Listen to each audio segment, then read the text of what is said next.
নমস্কার। আজ আবারও নিয়ে এলাম সম্পূর্ণ গ্রামের একটি রেসিপি।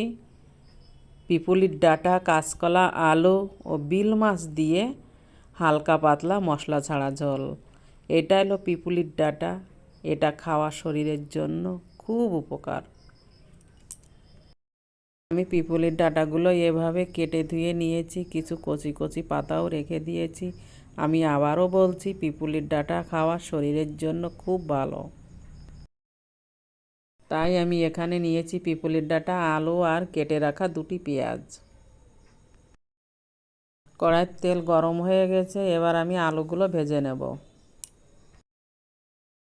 আলু ভাজি করার জন্য আমি দেব নুন ও হলুদ, দিয়ে একটু নাড়াচাড়া করতে থাকব। আলুটা ভাজা হয়ে গেলে এবার দেব কাঁচকলা আর কেটে রাখা পেঁয়াজ, দিয়ে আবারও একটু অন্তত 1 মিনিট পর্যন্ত ভাজতে থাকব।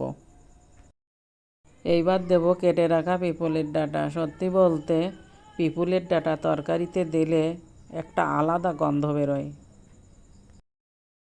এইবার দেব চিড়ে রাখা লঙ্কা।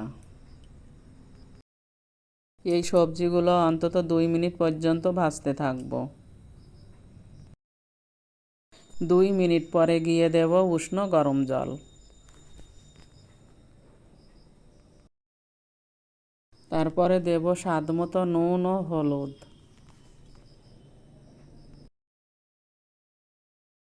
দেখো বন্ধুরা, রান্না করতে করতে বৃষ্টিও এসে গেছে।